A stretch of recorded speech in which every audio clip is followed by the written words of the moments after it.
네, 연일 이어지는 폭염에 일명 손풍기, 휴대용 선풍기 든 사람을 쉽게 볼 수 있죠.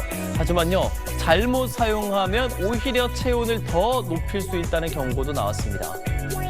손풍기는 피부에 직접 바람을 보내 땀의 증발을 돕고 체온을 일시적으로 낮추는 데 효과가 있습니다. 하지만 외부 기온이 사람의 평균 체온보다 높거나 비슷할 경우 역효과가 날 수 있습니다. 뜨거운 공기를 지속적으로 피부에 쐬면 땀이 잘 마르지 않아 체내 열이 쌓이게 되는 건데요. 이런 상황이 계속되면 온열 질환이 발생할 수도 있다는 겁니다. 전문가들은 폭염 상황에서는 손풍기 대신 양산이나 모자를 써서 햇빛을 차단하거나 찬물에 적신 수건 등을 활용해서 피부의 온도를 낮추는 방식이 효과적이라고 조언했습니다. 또 온열 질환 예방에는 무엇보다 충분한 수분을 섭취하는 게 가장 중요하니까요. 요즘 같은 날씨엔 물을 규칙적으로 마셔줘야겠습니다. 정말 더워도 너무 덥습니다. 폭염이 이어지면서 온열 질환으로 응급실을 찾는 사람까지 늘고 있는데요. 서울에서는 오전 시간대 운동을 하다 발생한 경우가 많았다는 기사입니다.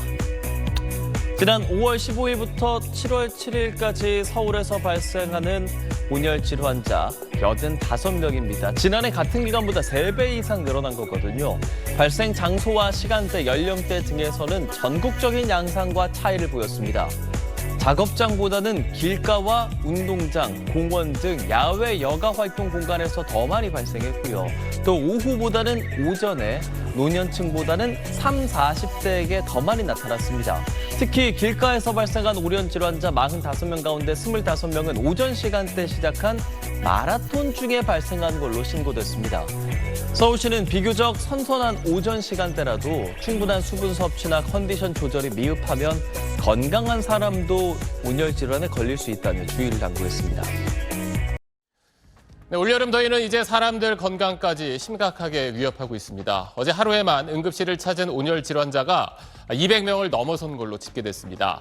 자, 올해 5월 20일부터 어제까지 발생한 온열 질환자가 한 1,200명 정도 되는데 이게 지난해 같은 기간과 비교를 해보면 2배 반 정도 많은 숫자입니다. 또 온열 질환 때문에 숨진 걸로 추정되는 사람도 벌써 8명이나 됩니다.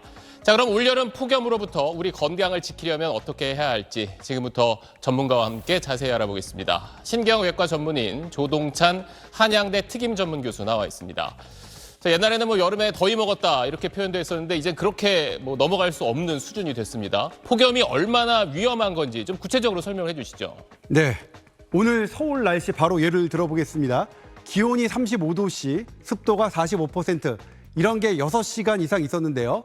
이걸 습구 온도, 인체 회복력 온도계로 계산해보면 27.7도인데요. 땀을 내서 열을 내리는 인체 방어 기전만으로는 자연 회복이 불가능한 상태입니다. 이게 얼마나 위험한지 영상 한번 보겠습니다. 의료진 지침에 따라서 20대 건강한 남성을 폭염에 노출시켰는데요. 분당 75회 뛰던 심장이 불과 3분 만에 106번까지 치솟았습니다. 환자가 어지럼증을 느껴서 바로 중단했습니다. 중단 안 시켰다면 바로 혈압이 떨어지고 의식을 잃었을 겁니다. 의식을 잃었을 때 주변에 사람이 없으면 목숨까지 잃게 되겠죠. 유럽 공동연구팀이 요즘처럼 폭염 상태에서는 불과 5분 만에 뇌산소 공급이 떨어져서 의식을 잃을 수도 있다는 것으로 나타났습니다. 요즘 우리나라 폭염은 이 자체로 재난적 상황으로 봐야 할 것 같습니다. 그러네요. 그런데 특히 이제 이런 날 어쩔 수 없이 계속 밖에서 일해야 하는 사람들이 있잖아요. 그런 분들이 더 조심해야 될 텐데 예를 들어서 어지럽다든지 내가 정신을 잃을 것 같다. 그러면 어떻게 해야 되는 겁니까? 네, 3가지 이유로 의식을 잃게 되는데요. 혈압이 너무 낮아져서 뇌 혈액에 공급이 잘 안 되는 거고요. 체온이 40도까지 올라가서 뇌 자체가 손상받는 겁니다. 그리고 염분이 너무 많이 빠져나가서 삼투압 균형이 깨지는 건데요. 심장이 빨리 뛰거나 어지럽거나 토할 것 같거나 계속 더운데도 오히려 땀이 나는 게 줄어들면 의식 잃기 직전이라고 봐야 합니다. 무조건 다른 사람의 도움을 받을 수 있는 서늘한 곳으로 이동해야 합니다. 앞서도 잠시 나왔지만 이렇게 더운 날은 아무래도 염분이 빠져나가기 때문에 땀을 흘려서 그러니까 미리 좀 소금을 먹어두면 좋다 이런 말도 있었잖아요. 그게 실제 효과가 있는 겁니까? 네, 땀을 많이 내면 실제로 나트륨이 많이 빠져나갑니다. 그래서 소금을 미리 먹어두는 게 더위 예방법을 알려졌었는데요. 그런데 일본 연구팀이 소방관을 대상으로 조사해 봤더니요.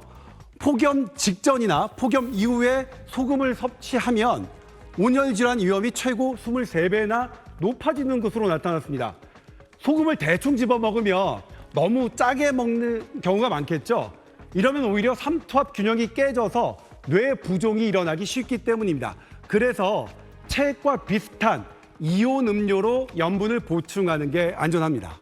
네, 우리 주변에 몸이 약한 분들한테 더 배려가 필요한 올 여름인데 특히 이제 임산부한테도 이 폭염이 위험하다면서요. 네, 지난해 네이처 메디슨에 발표된 논문 바로 보시겠습니다. 임신부가 폭염에 노출되면 조산 26%, 사산 13%, 선천성경 위험도는 48%까지 높아집니다.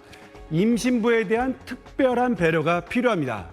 그리고 지난해 보면 온열 환자가 8월에 가장 많았는데요.